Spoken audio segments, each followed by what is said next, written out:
Hello, you wonderful people, and welcome to another episode of Not Too Comic Book. This being a show where I talk about TV shows that are adaptations of comic books. For today's episode, I'm going to talk about my adventures with Superman Season 1, Episode 3. A lot of really interesting things went down in this episode, so let's break it down. So, immediately jumping into, I really love the fact is, first and foremost, the anime opening. I forgot, because the intro's been out there. I think you can find it on Adult Swim's YouTube channel, or it's out there somewhere on YouTube. I want to say it's on the Adult Swim YouTube channel. I had avoided it because I just didn't want to see it. I'd seen a clip of something, and I was like, that's not really the intro, is it? And it's like, yeah, it is. I was like, oh, this really does have a full-blown... That's what everyone's saying. It's just like, everyone's just like, yeah, this screams anime. And I was curious about, the people who've animated this, they've had, they've been in the same vein of, animation style of kind of giving things this, anime feel. What is it like? I forgot the anime studio's name, the ones who animate this, but it's like when you're listing off all their other projects, you're like, okay, aesthetically and everything, it's because I was wondering whether they had experience with anime or whether they were just fans of anime. It's probably a combination of the two, but it's they kind of do more American based things that are more stylized in an anime type of feel and aesthetic. But either way, I love that we have it's episode 3, so we have to get the classic in, or just Clark ripping open his shirt to reveal the suit underneath, which I was got me thinking. I was has Tyler, I always say Tyler Hoechlin, but I think it's pronounced properly Hecklin, but I could be wrong. I was has Tyler done that in Superman and Lois at all? He might have, but I feel like he hasn't. I know he did it in Supergirl when he first pops up in the first episode of season 2. He did it, but I don't think he's done it on Superman and Lois, but I could be misremembering. Definitely, I don't think he has. But either way, and him saving the day, and obviously the world, everyone pauses when they're seeing Superman, because it's it's made a little bit of news, but it hasn't been that widespread yet. So him kind of popping up, everyone's stopping, whoa, who are you? What's going on? And Lois rushing over to be yo, I want to interview. He's yeah, I gotta go. This whole blip thing. So, I even love that moment he has with Lois, where it's just kind of oh, I have to, him being nervous, about around her still, and she's right, be a little more confident, and he has to put on there's levels to it, because here's Clark pretending to be more confident to pretend to be Superman just for this conversation with Lois, and it's right, if it was in my power, I'd do anything for you, Lois. And she's see, why is it so hard for him? It's well, you do want to basically expose all his secrets. She's yeah, but he doesn't know that that's the reason why I want to do the interview. But obviously we get introduced to the other, real reporters, the squad. We heard her name drop last episode. I wasn't expecting us to actually run into it. And I love how kind of if you had to, anime wise, she's got that, oh God, what's the word for it? It's that princess that, she's got that holier than thou, anime tropey, character who's maybe a princess or treats herself like royalty. She's kind of got that with her kind of laugh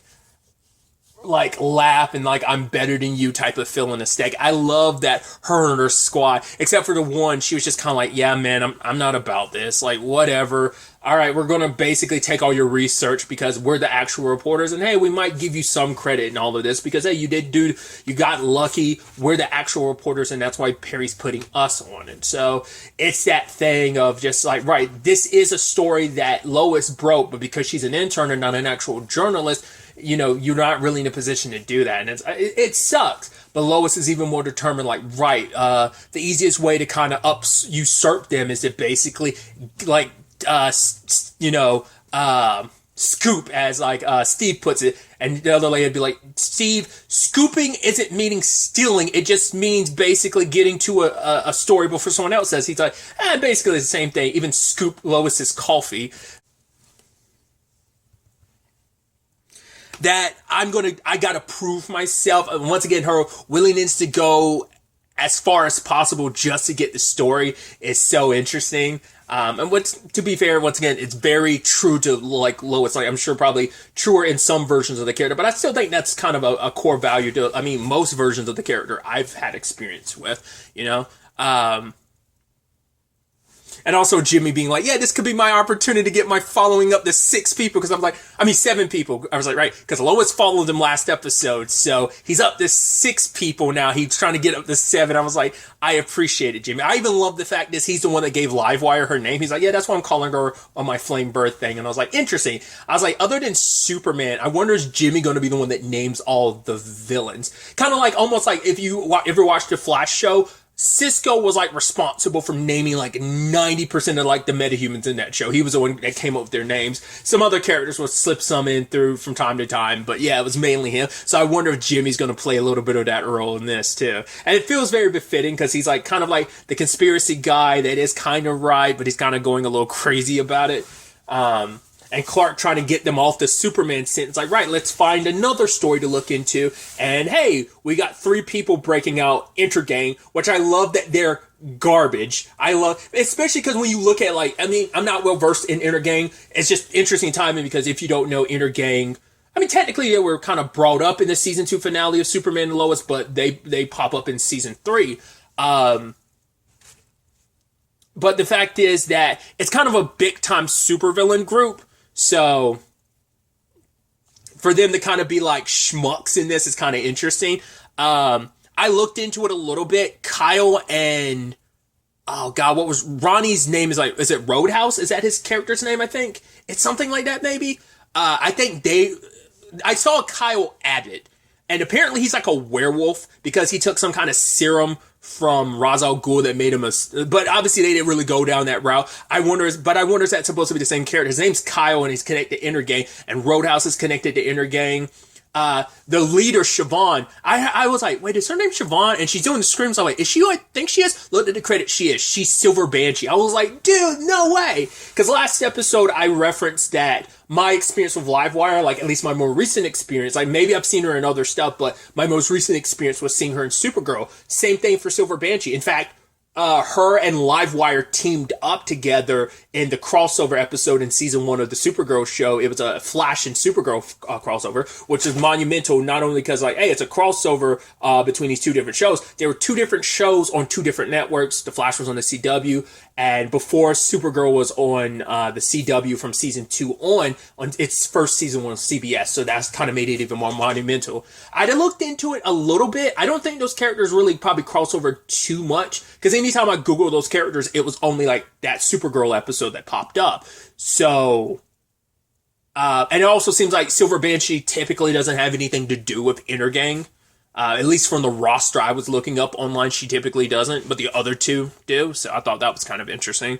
But like I said, just interesting time because it's like, oh, last episode, I mean, to be fair, episode 1 and 2, but she didn't become Livewire officially until episode 2. And now it's like, oh, Silver Banshee shows up.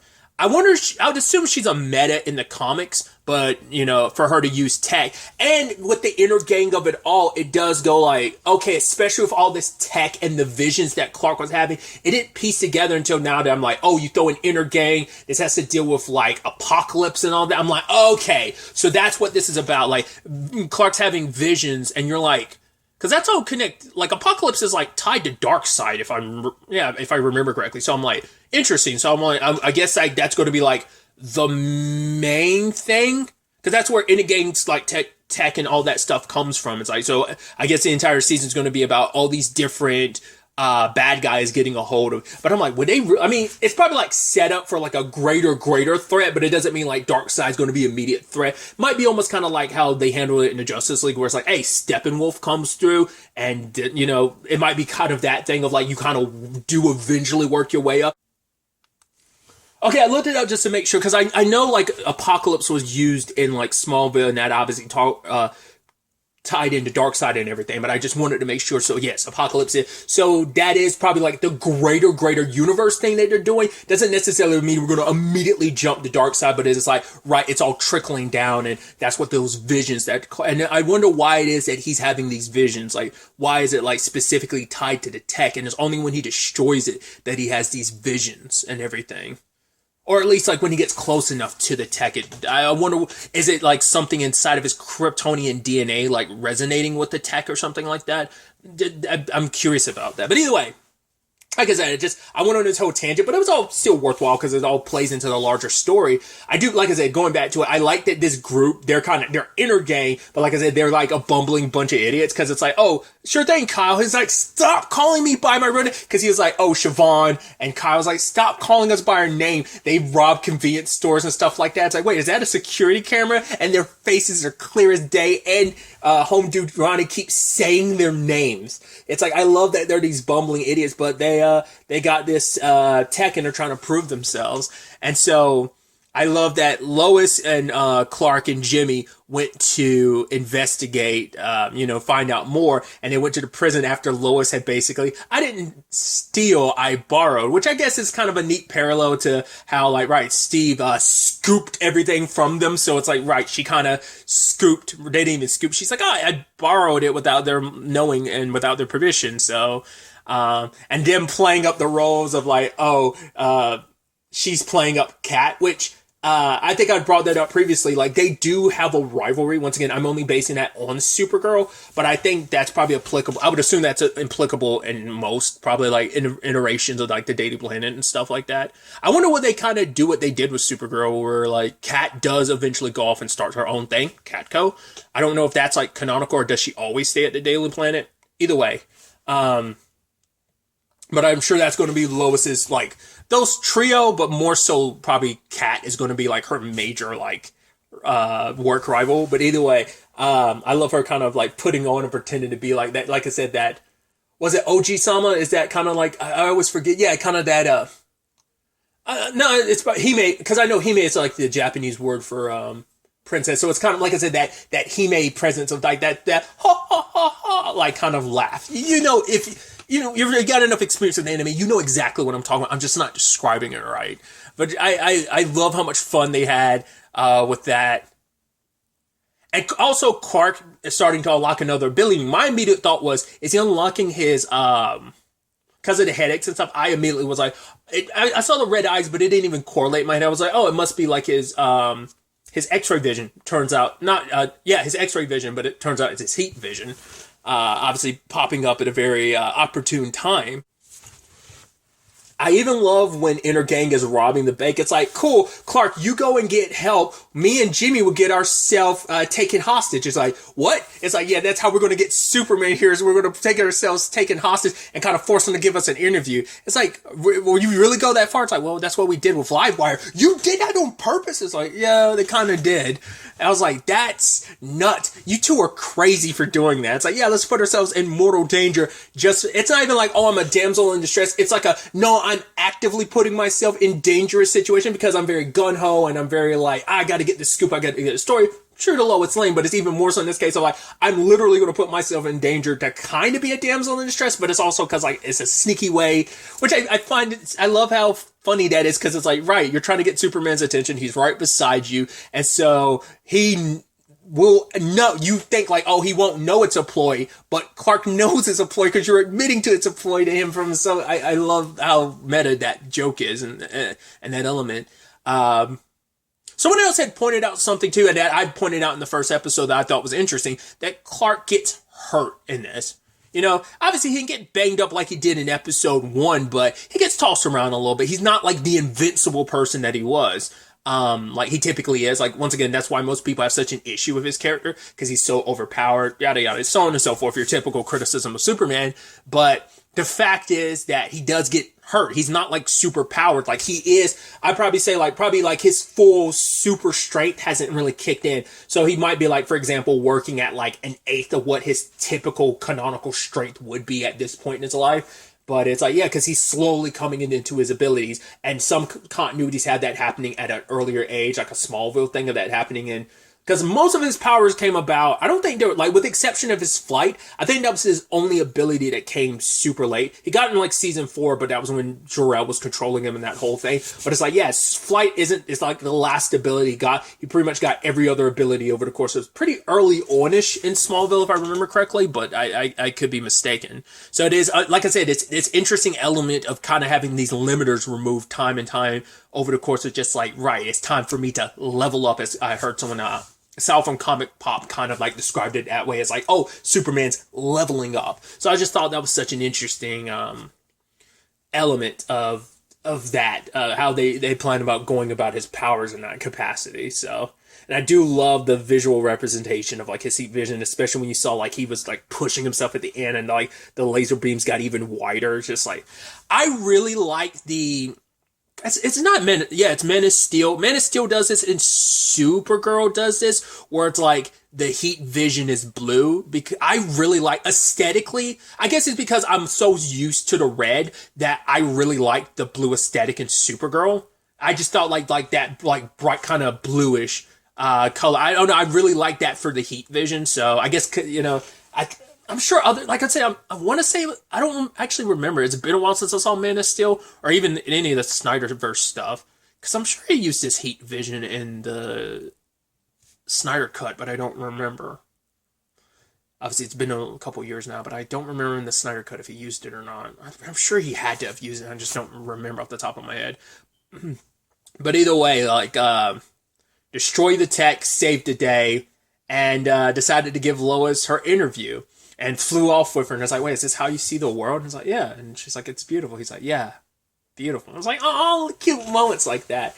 And takes off with her at the top of the Daily Planet. It's like, right, here's an interview. She's like, cool. Why would you like finally say yes after all of this? It's like, well, I asked you and Jimmy to run away, but you didn't. You stuck around to make sure that people are okay, that people would escape. So the fact is, you were willing to face like a encroaching freeze device that was freezing everything. You still put yourself at risk to save the day. Like, and I can at least put up with like one interview, but it's like, yeah, all the questions she's asking, he's like, I mean, because more often than not, like you take Superman and Lois, where we got a peek at, hey, like her interviewing Superman, he's able to answer these questions, but at this point in his career, it's like who he is and what he knows right now. It's like, where are you from?